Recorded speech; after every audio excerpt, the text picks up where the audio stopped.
বহুবার উলামায়ে কেরামকে নিয়ে ঠাট্টা বিদ্রুপ হয়েছে।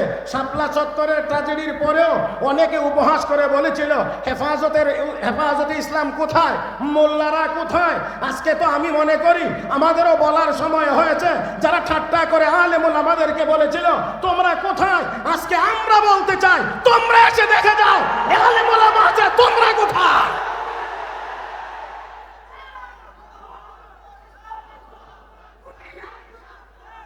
মুহতারাম হাজিরিন, এই দেশে ওলামায়ে কেরাম ছিল, এই দেশে ওলামায়ে কেরাম আছেন, এই দেশে ওলামায়ে কেরাম থাকবেন, ছিল, আছেন এবং থাকবে।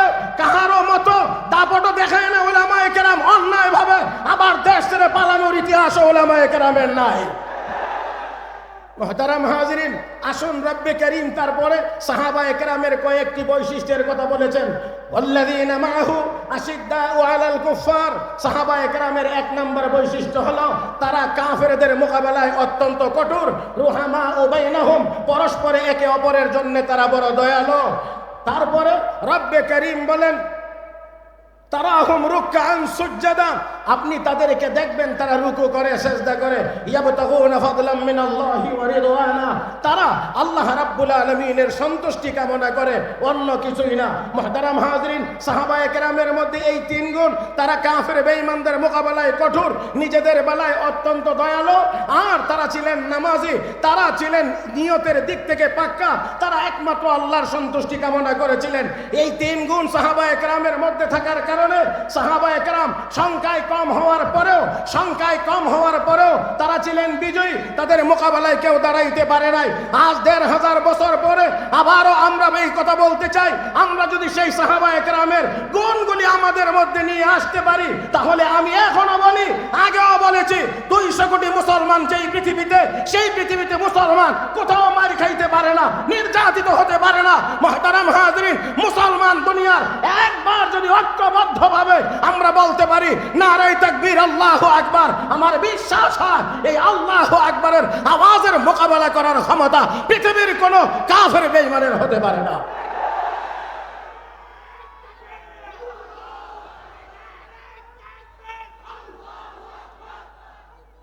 মুহতারাম হাজিরিন, সময় একেবারেই কম, এই জন্য আমি অনুরোধ করব স্লোগান অন্যান্য উলামায়ে কেরামের সময় দিয়ে একটু বেশি করে।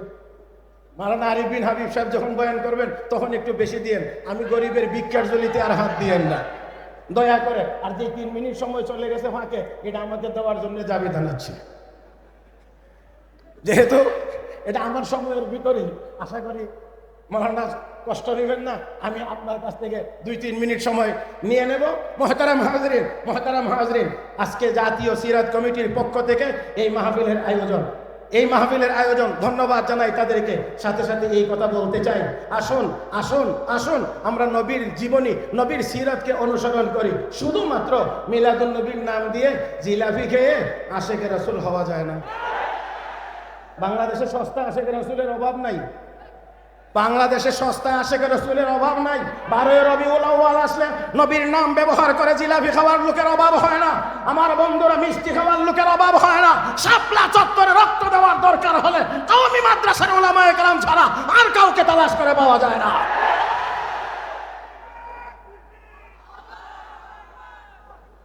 মুহতারাম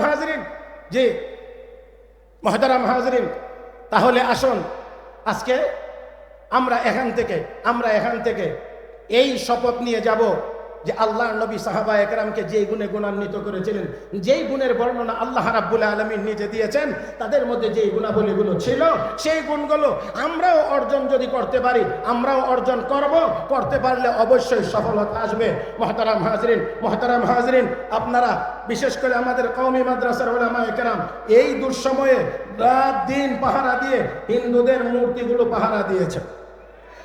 চেষ্টা হয়েছিল হিন্দু মুসলিম দাঙ্গা বাজায়া দেওয়ার, অথবা এটাকে নিয়ে বহির্বিশ্বে মানে মুসলমানদের দেশে হিন্দুরা নির্যাতিত, মুসলিমেরা নির্যাতিত, এইরকম একটা অপপ্রচার চালানোর চেষ্টা হয়েছিল। আলহামদুলিল্লাহ উলামায়ে কেরাম এবং ছাত্র জনতার সজাগ দৃষ্টি এবং কর্তব্য পালনের মাধ্যমে সেই ষড়যন্ত্র হালে পানি পায় নাই। আমরা বলতে পারি এই দেশে হিন্দুরা বসবাস করবে স্বাধীনভাবে, তারা তাদের ধর্মকর্ম পালন করবে স্বাধীনভাবে, কোনো আপত্তি নাই। সব ধর্মের লোকেরা স্বাধীনভাবে ধর্ম কর্ম পালন করবে।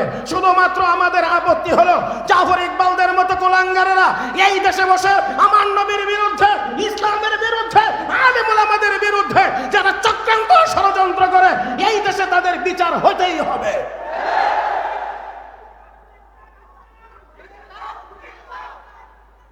আমার ভাইয়েরা, আবেগটাকে একটু নিয়ন্ত্রণ করেন, দয়া করে আবেগটাকে একটু নিয়ন্ত্রণ করেন। আমি আর মাত্র 2 মিনিট সময় নেব, এর চেয়ে বেশি আর সময় নেব না। মুহতারাম হাজরিন, আমার আপনার নবীকে অনেকে অনেক রকমের অনেক শব্দে গালিগালাজ করেছে। আমার আপনার নবী সর্বশ্রেষ্ঠ নবী, আমার আপনার নবী আল্লাহর ঘোষিত মুহাম্মদুর রাসূলুল্লাহ। অতএব কেউ মানলেও তিনি নবী, কেউ না মানলেও তিনি নবী। কথা আর একটু এই জায়গাটাতে একটু জোরে বলবেন, আশা করি। কেউ মানলেও নবী, কেউ না মানলেও নবী। আর আমার আপনার নবী শ্রেষ্ঠ, আমার আপনার নবী শ্রেষ্ঠ, এটা আজগবি কোনো কথা দিয়ে বলার দরকার হবে না। আমার আল্লাহ নবীকে শ্রেষ্ঠ বানায় দিয়েছেন।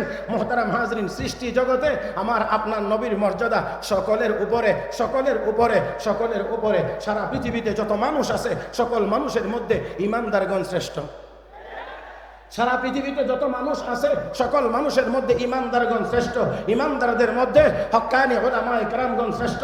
হক্কানি উলামায়ে কেরামের মধ্যে 4 মাযহাবের ইমামগণ শ্রেষ্ঠ। 4 মাযহাবের ইমামগণের চাইতে তাবিঈনগণ শ্রেষ্ঠ। তাবিঈনগণের চাইতে সাহাবায়ে কেরাম শ্রেষ্ঠ। সাহাবায়ে কেরামের মধ্যে 3500 শ্রেষ্ঠ। 3500-এর মধ্যে 1450 শ্রেষ্ঠ। 1450-এর মধ্যে 313 জন শ্রেষ্ঠ। 313 জনের মধ্যে 10 জন শ্রেষ্ঠ। 10 জনের মধ্যে 4 জন শ্রেষ্ঠ। 4 জনের মধ্যে 1 জন শ্রেষ্ঠ। সকল সাহাবায়ে কেরামের চাইতে সকল আম্বিয়ায়ে কেরামগণ শ্রেষ্ঠ।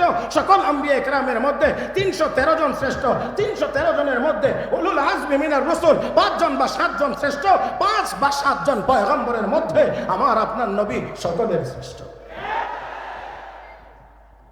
মুহতারাম হাজরিন, তাই আসুন সেই নবী, শ্রেষ্ঠ নবীর শ্রেষ্ঠ উম্মত আমরা।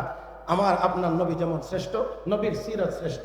অতএব নবীর সিরত যদি আমাদের মধ্যে আসে, আমরাও পৃথিবীতে হতে পারবো শ্রেষ্ঠ। আল্লাহ রাব্বুল আলামিন আমাদের সবাইকে নবীর সিরত অনুসরণের মাধ্যমে শ্রেষ্ঠ উম্মত হয়ে দুনিয়া থেকে বিদায় হওয়ার তৌফিক দান করুন। আমিন ইয়া রাব্বাল আলামিন। সুবহানাকাল্লাহুম্মা বিহামদিক, আশহাদু আল লা ইলাহা ইল্লা আনতা, আস্তাগফিরুকা ওয়া আতুবু ইলাইক। ওয়া আখিরু দাওয়ানা আনিল হামদুলিল্লাহি রাব্বিল আলামিন। ওয়াসসালামু আলাইকুম ওয়া রাহমাতুল্লাহি ওয়া বারাকাতুহু।